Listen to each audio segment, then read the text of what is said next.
नमस्कार। मुद्दे की बात में आप सभी का स्वागत है। मैं हूं आपके साथ गरिमा वाजपेयी। आज बात करेंगे मौत के बीमा की।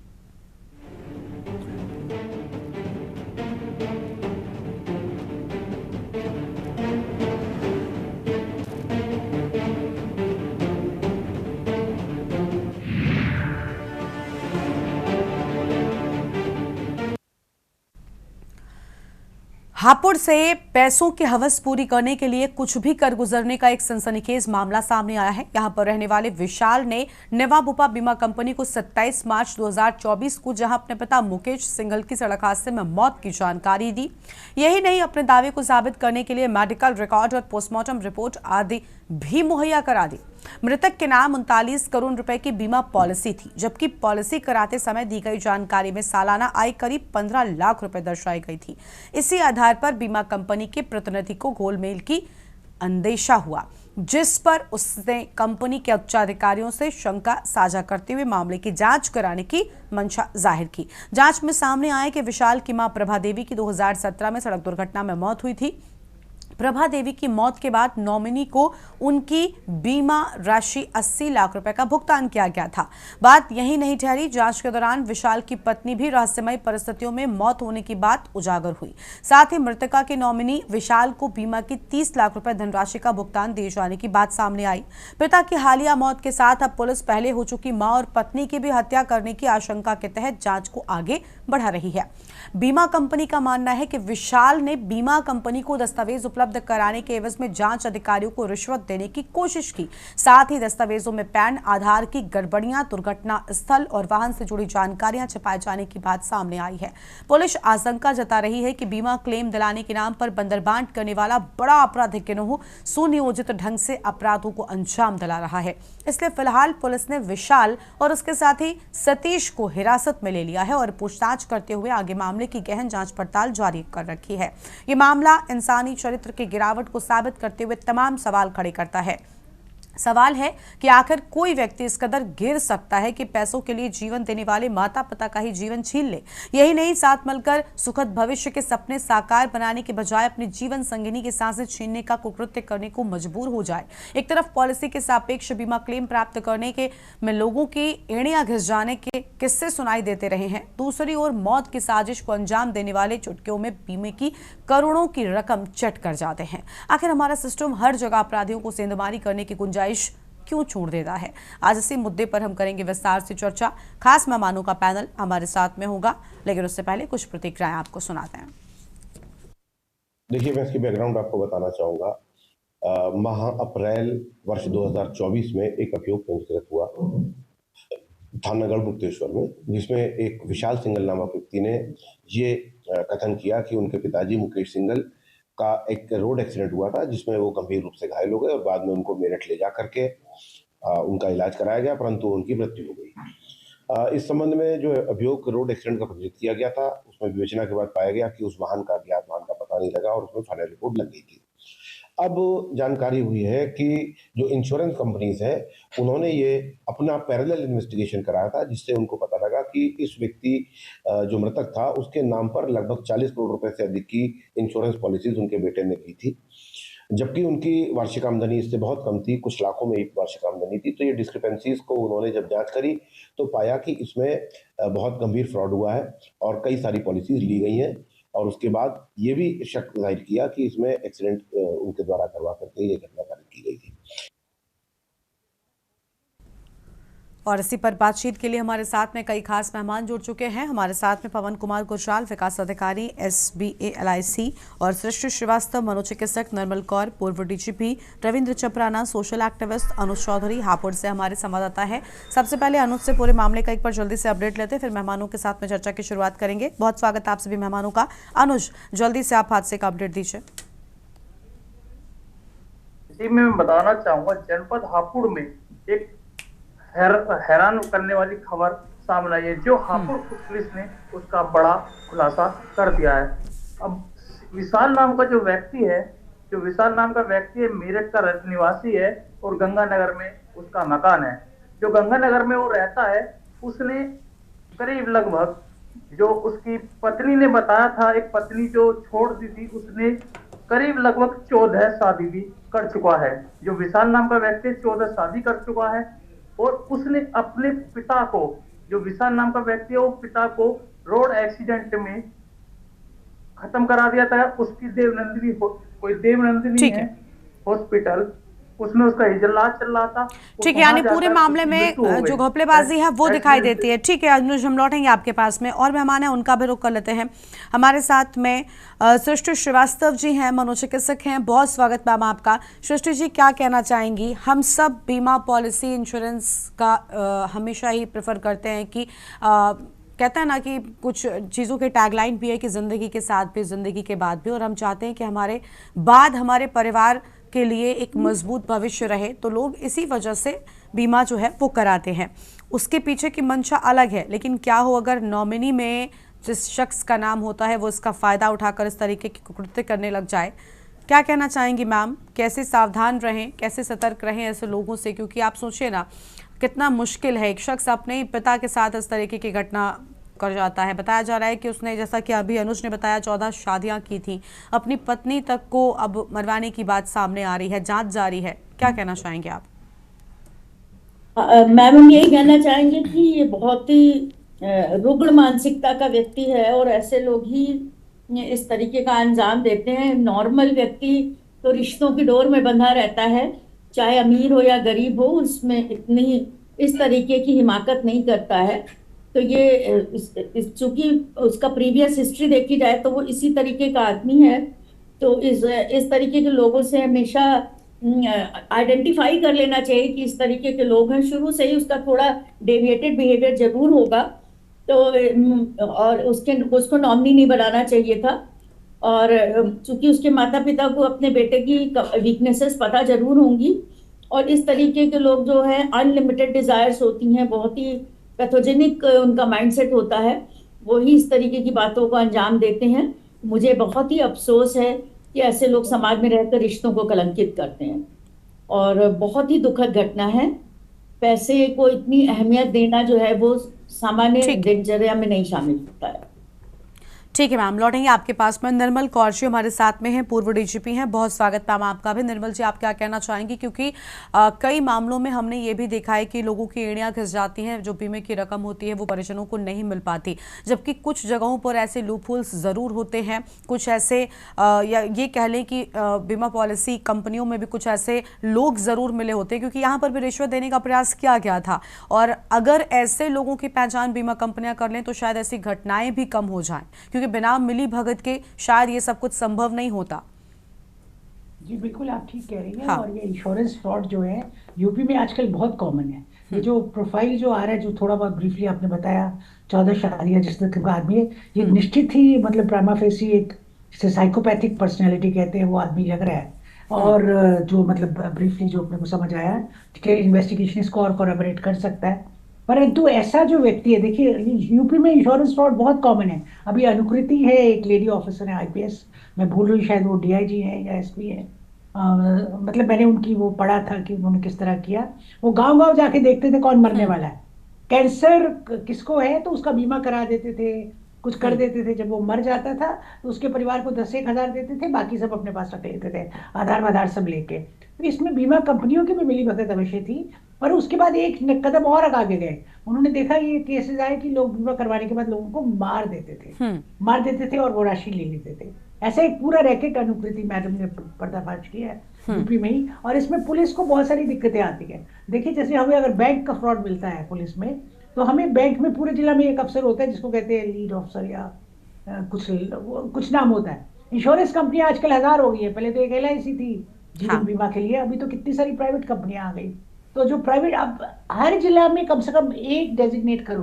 कोई कहे बजाज अलायंस जाओ, उसका अलग नियम है, SBI लाइफ जाइए, उसका अलग नियम है। ऐसी 50 कंपनियां या उससे ज्यादा जो क्षेत्र में काम कर रही है, तो उनके पास हमको समझ नहीं आता। एक तो उनकी एडमिनिस्ट्रेटिव प्रैक्टिसेस एक जैसे नहीं है जब पुलिस अनुसंधान में जाती है।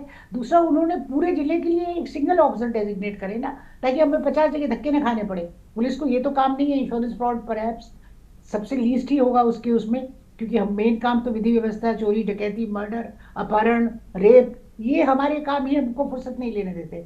परंतु उसके बाद आप देखिए कि जो इस तरह के इंश्योरेंस फ्रॉड है उनमें जब पुलिस बहुत मेहनत भी करती है तो बीमा कंपनियों को भी आगे आके सहयोग करना चाहिए। और हम सोचते हैं कि फाइनेंस मिनिस्ट्री जो वित्त विभाग है, जो कि वित्त मंत्रालय है दिल्ली का, जो इनको रेगुलेट करता है, एटाई है या जो भी चीजें इनको रेगुलेट करती है, मुझे नहीं पता लाइफ इंश्योरेंस में क्या क्या है, जो लोग इनको रेगुलेट करती है वो जरूर इन प्रोसेस को सिंपल बनाए। क्योंकि यूपी में और जगह भी होगा पर यूपी में तो बहुत बृहद पैमाने पर इंश्योरेंस फ्रॉड पकड़े गए, बहुत ही बृहद पैमाने पर।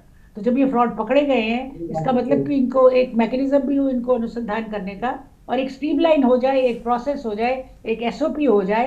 क्योंकि देखिए मानव नेचर जो है वो तो धोखा, लाइन, चीटिंग, मैनिपुलेशन शुरू से है। जब से मानव आया धरती पर, अच्छाई बुराई दोनों साथ चलती है। परंतु मेन स्ट्रीम जैसे इंश्योरेंस है, इन्वेस्टिगेशन हो जाए, उससे इसमें डेफिनेटली कुछ गतिरोधता आएगी, डेटरेंस आएगी, लोग इतनी आसानी से ये सब काम नहीं कर पाएंगे। तो ऐसा जो भयावह बच्चा है, जो लड़का है जिसने अपने माँ बाप, अपनी पत्नी को ही वध कर दिया बीमा राशि के लिए, इस तरह के लोग ताकि ज्यादा आसानी से अगर पकड़ में आ भी जाए तो उसके बाद उसको पूरा एस्टेब्लिश करना, उसको कोर्ट में प्रूव करना, ये सब लंबे चौड़े काम है।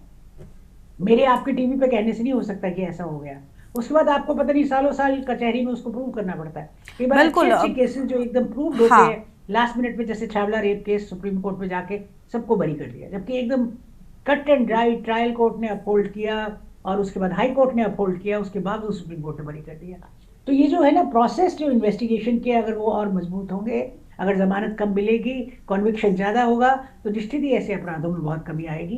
परंतु ह्यूमन नेचर है फ्रॉड करने का, चीटिंग करने का, बुराई करने का, इससे हमें मतलब हम इसको झुठला नहीं सकते, विषय भी नहीं कर सकते कि हम बिल्कुल नहीं, बिल्कुल ठीक बात है। और सबसे बड़ी बात देखिए जो सबसे अहम था, स्वभाव है वो हर जगह जाता है। बिल्कुल, और सबसे अहम देखिए हमने पहले भी कहा कि अगर इसमें लोगों की मिलीभगत ना हो, अब एक शख्स अगर पोस्टमार्टम रिपोर्ट सारे डॉक्यूमेंट्स फर्जी बनवा सकता है तो ये अपने आप में एक चिंता का विषय है कि ऐसा किसी के भी साथ हो सकता है। और ये लोग अगर ना मिले तो शायद ये जो रैकेट चलते हैं ये सही से काम ही ना कर पाए। ठीक है मैम, लौटते हैं हम आपके पास में, और मेहमान हमारे साथ में है, हमारे साथ में पवन कुमार गुजराल जी हैं, विकास अधिकारी SBI LIC से खुद जुड़े हुए हैं। सर बहुत स्वागत है आपका। सर बड़े ट्रस्ट के साथ में, बड़ी उम्मीदों के साथ में लोग, आप सोचिए ना, बीमा कराने के पीछे कितनी बड़ी सोच होती है लोगों की, कितनी बड़ी दूरदृष्टि होती है कि लोग खुद उस पैसे को अपने ऊपर नहीं खर्च करते बल्कि ये चाहते हैं कि उनके बाद उनके परिवार को एक बेहतर भविष्य मिल सके। यही वजह है कि लोग बीमा कराते हैं।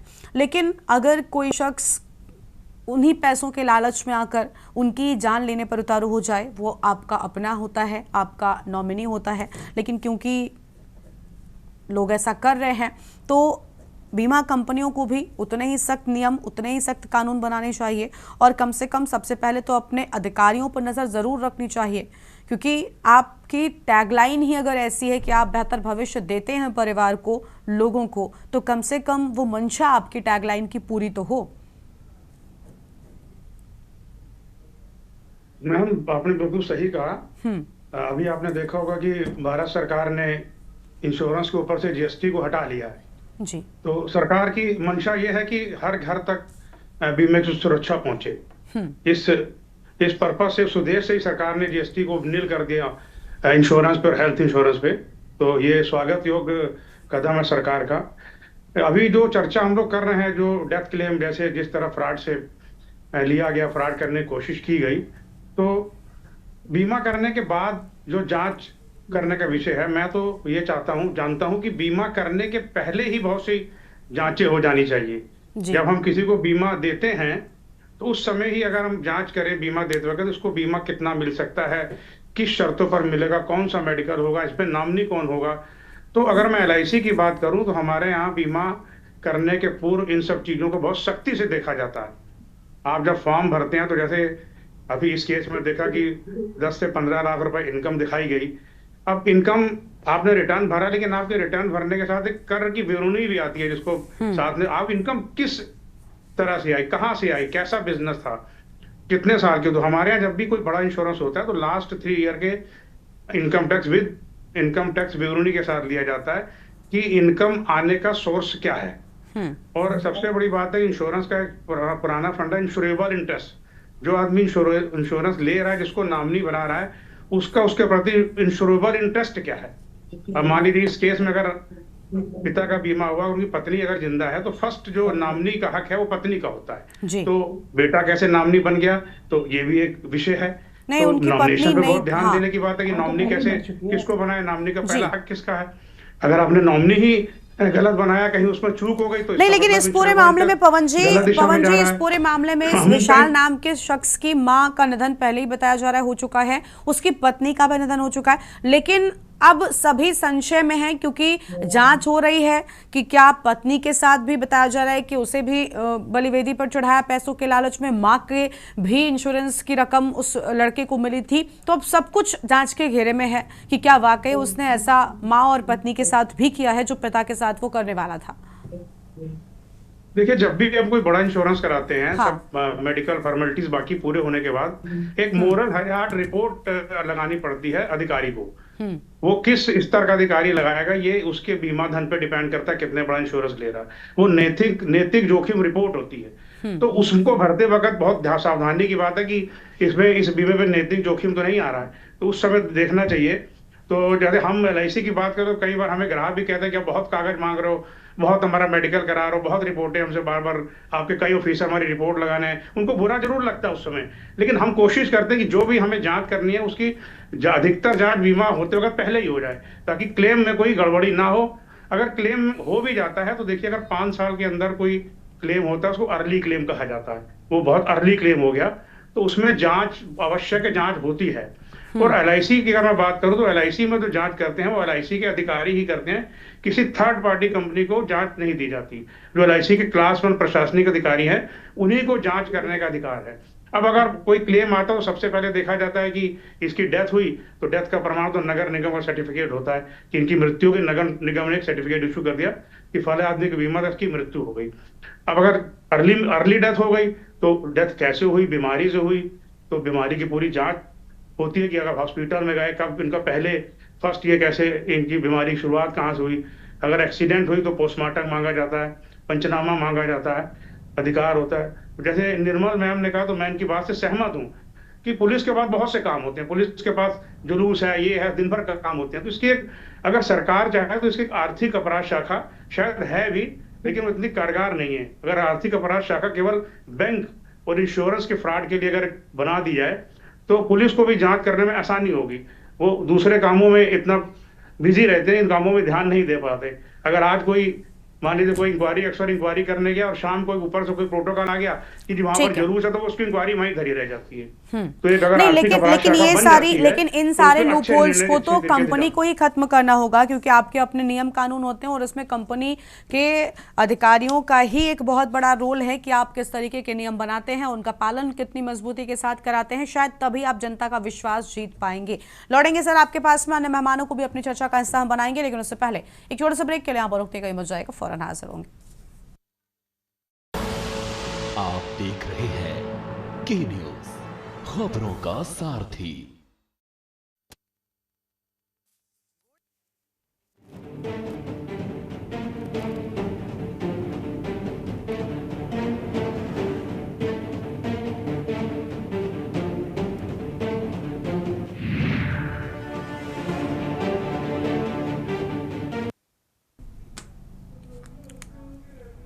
ब्रेक के बाद आप सभी का स्वागत है। कार्यक्रम में वापस से लौटेंगे, खास मेहमानों को जोड़ेंगे, लेकिन उससे पहले बड़ी खबर उन्नाव से आपको बताते हैं। उन्नाव से इस बीच एक अहम खबर सामने आ रही है। बड़ी जानकारी आपको उन्नाव से हम बता दें, जहां पर आग के लपटे देख इलाके में हड़कंप मचा। सरस्वती टॉकीज में आग लगने की बात सामने आई है। मौके पर दमकल की कई गाड़ियां पहुंची हुई हैं। बड़ी जानकारी आपको हम बता रहे हैं। प्रशासनिक व पुलिस अफसर भी मौके पर मौजूद। अहम जानकारी आपको हम बता दें,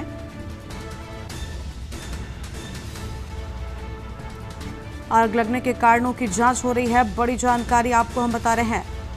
लोग शॉर्ट सर्किट से आग लगने के जता रहे आशंका। ऊंची ऊंची लपटें उठने से इलाके में अफरा तफरी। बड़ी जानकारी आपको हम बता रहे हैं। उन्नाव के शुक्लागंज से बड़ी खबर, गंगा घाट कोतवाली क्षेत्र में लगी भीषण आग।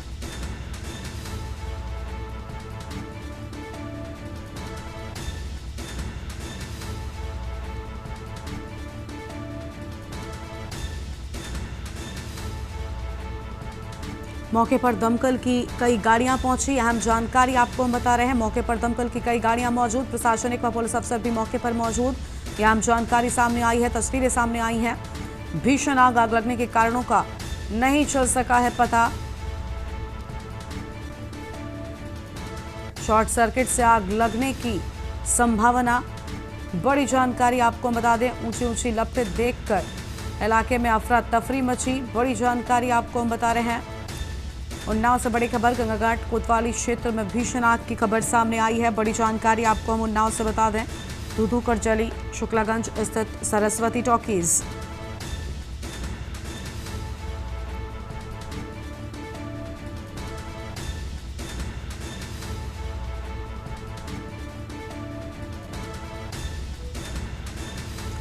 अहम जानकारी आपको हम बता रहे हैं, पुलिस अफसर भी मौके पर मौजूद, प्रशासनिक अधिकारी भी पहुंचे। आग लगने के कारणों का नहीं चल सका अब तक पता।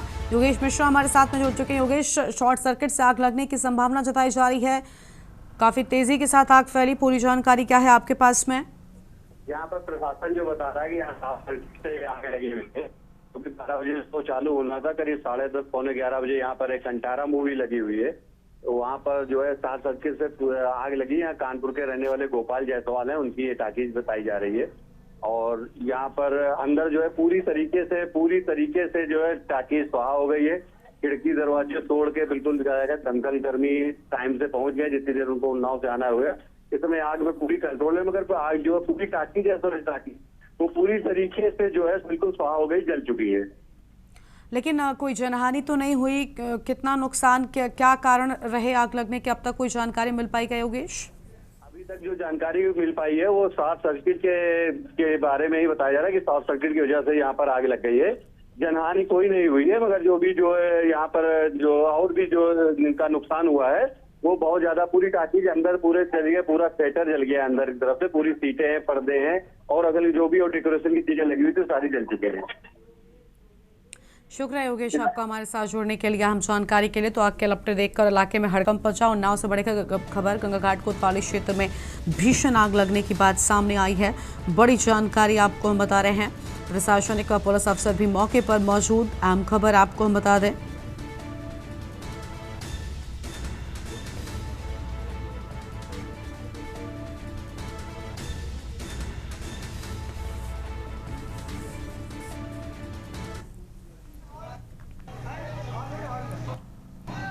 आज जो सुबह यहाँ पर शुक्लागंज की इकलौती टाकीज सरस्वती टाकीज में करीब 9:30 बजे यहाँ पर आग लग गई है। शॉर्ट सर्किट से जो बता रहे हैं, इस तरीके से देख रहे हैं, बहुत पूरी भी शो चालू होने वाला था। यहाँ पर मूवी लगी हुई थी कदम्पा, मगर जो इनका समय था 12 बजे से, मगर उसके 9:30 या पौने 10 बजे के आसपास यहाँ पे बहुत भयंकर आग लग गई, जिससे पूरी टाकीज जो है स्वाहा हो गई। यहाँ पर कुछ जानवर भी बंधे थे, वो हटा दिए गए हैं, और यहाँ पर कोई हताहत नहीं है। बता रहे हैं यहाँ पर कि शॉर्ट सर्किट से यहाँ पर जो है आग लगी हुई है। पूरी दमकल कर्मी आ गए हैं, आगे सोचो हैं, सारे लोग हैं, मगर पूरी तरीके से देखिए ऊपर से यहाँ पर शीशे पूरे तोड़े गए हैं, ऊपर से सब सामान नीचे फेंका जा रहा है। और ये कई लोग जो है यहाँ पब्लिकी और पुलिस के लोग भी, सारे लोग जो है यहाँ पर किसी भी तरीके से कोई हानि नहीं हुई है। टाकीज का पूरी तरीके से स्वाहा हो गई है। शुक्लागंज की एकमात्र जो बहुत पुरानी टाकीज थी वो इस समय जल के बिल्कुल स्वाहा हो गई है। वापस से अपनी चर्चा का रुख कर लेते हैं। हमारे साथ में लगातार रविंद्र चपराना जी भी बने हुए हैं, सोशल एक्टिविस्ट हैं। बहुत स्वागत सर आपका भी। रविंद्र जी, क्या कहना चाहेंगे ऐसे मामलों पर रोक सबसे पहले बताइए कैसे लग सकती है? अधिकारियों की जिम्मेदारी बनती है, बीमा कंपनी की जिम्मेदारी बनती है कि सख्त नियम बनाए जाएं और उनका सही तरीके से पालन भी किया जाए। गरिमा जी, आपको और आपके पूरे पैनलिस्ट को मेरा नमस्कार। आज फिर से एक बार भ्रष्टाचार का रावण एक परिवार को खा गया। ये भ्रष्टाचार जब होता है तो आप ये मान के चलिए कि भ्रष्टाचार करवाने वाले प्रशासनिक अधिकारी ही होते हैं। यही उन लोगों को रास्ता दिखाते हैं और यही लोग उनको बताते हैं कि आपके पास कैसे पैसा आपको मिल सकता है और कैसे हम आपका सर्टिफिकेट बनवाएंगे, कैसे आपको LIC के एजेंट्स जो होते हैं उनके माध्यम से आम आदमी जो करप्टेड होता है ना, उसको करप्टेड ऐसे ही बनाया जाता है। उन्होंने इसको करप्शन का जो बनाया सिस्टम, उनमें उनके कमीशन होगी या पैसा होगा, उनको कुछ ना कुछ जरूर मिला होगा। और जिस तरह से ये ऐसे बनाते हैं ना लोग, कि आप एक आदमी को, अभी हमारे LIC अधिकारी ये बता रहे थे कि वो जिसकी डेथ हुई है, जो इनके पिता की जो डेथ हुई है, उसका जो नॉमिनी होता है उसको उसके घरवाली का होता है। तो ये लड़का कैसे बन गया? तो ये भ्रष्टाचार ही है ना। देखिए, उसमें उनकी बीवी की पहले उनकी पत्नी का पहले निधन हो चुका है, तो उसके बाद परिवार में जो बचे सदस्य होते हैं उनमें से ही नॉमिनी बनाया जाता है। तो पिछले आप कितने आपने केस को उजागर करके और इनकी आंखें खोलने की LIC वालों के एजेंट्स वगैरह जो हैं, जो भ्रष्टाचारी हैं, ये लोग ये भी भ्रष्टाचारी हैं। जिस तरह से उस लड़के ने अब मौत के घाट उतार कर अपना पैसा, जरा से पैसे कमाने के लिए रिश्तों को तार किया है, तो मेरा ये भी मानना है कि जो ये अधिकारी हैं, जो LIC करने वाले लोग हैं या इंश्योरेंस कंपनियां हैं, ये भी भागीदारी हैं, इनका भी पूरा सहयोग होता है। क्योंकि इनको जो अधिकारी हैं, इनको भी इसमें जो इनको सिखाया जाता है, बताया जाता है कि आप इस तरह से कानून को तोड़कर कानून के खिलाफ कुछ ऐसे कागज बना देंगे हम आपके, जिससे कि आपको ये पैसा पूरा मिल जाएगा। तो ये तो भ्रष्टाचार इतना बढ़ता जा रहा है। आप कहीं भी देख लीजिए कि किसी भी इंश्योरेंस कंपनी हो या आपकी कोई और इंश्योरेंस कंपनी के अलावा, किसी लाइफ इंश्योरेंस कंपनी के अलावा कुछ और भी हो, गाड़ियों में जैसे इंश्योरेंस होती है, गाड़ी इसका शीशा टूटता है, पता लगा पूरी गाड़ियों का पैसा मिल जाता है उन्हें। तो ये भ्रष्टाचार कौन सिखाता है? यही लोग सिखाते हैं। बिल्कुल, अगर ये भ्रष्टाचार पर रोक लगे तो कहीं ना कहीं ऐसे मामलों पर रोक लगना, कार्रवाई होनी चाहिए, इसमें गाइडलाइंस होनी चाहिए इनके खिलाफ। जिस तरह से उस लड़के को बंद किया है, जिन्होंने LIC के करी है, उनके खिलाफ भी मुकदमे दर्ज होने चाहिए। ठीक है, बिल्कुल, इन लोगों पर भी अगर सख्त एक्शन होगा तो कहीं ना कहीं आगे से चीजें बहुत बेहतर होंगी। और जो लोगों के साथ घटनाएं हो रही हैं, बीमा रकम के लालच में लोग जो हत्याएं या फिर कई तरीके के अलग अलग अपराध कर रहे हैं, उन पर लगाम लग सकेगी। शुक्रिया आप सभी का हमारे साथ जुड़ने के लिए और अहम जानकारी के लिए। तो देखिए, ये मामला जो सामने आया, हैरान कर देने वाला। एक शख्स अपने पिता के बीमे की रकम के लिए पिता के साथ जो करता है, वाकई शर्मनाक है। मां और बीवी के साथ भी आशंका जताई जा रही है कि उसने ऐसा ही किया होगा और यही वजह है कि अब जांच शुरू कर दी गई है। इस बुलेटिन में इतना ही। आप देखते रहिए के न्यूज़ इंडिया। नमस्कार। गोल्डी मसाले लाए हैं फ्रेश लॉक टेक्नोलॉजी, जो रखे मसालों को हर समय फ्रेश। गोल्डी मसाले। आप देख रहे हैं के न्यूज़, खबरों का सारथी। रोज सब्जी का स्वाद बढ़ाए और घर वालों का प्यार पाए। गोल्डी सब्जी मसाले। गोल्डी लाए हैं फ्रेश लॉक टेक्नोलॉजी, जो रखे मसालों को हर समय फ्रेश। केसरिया से मन जोगी हुआ रे, दिल झूमे देखो मतवारा हुआ रे। केसरिया से मन जोगी हुआ। हर पल मनाओ केसरी त्योहार। विमल, बोलो जुबान केसरी।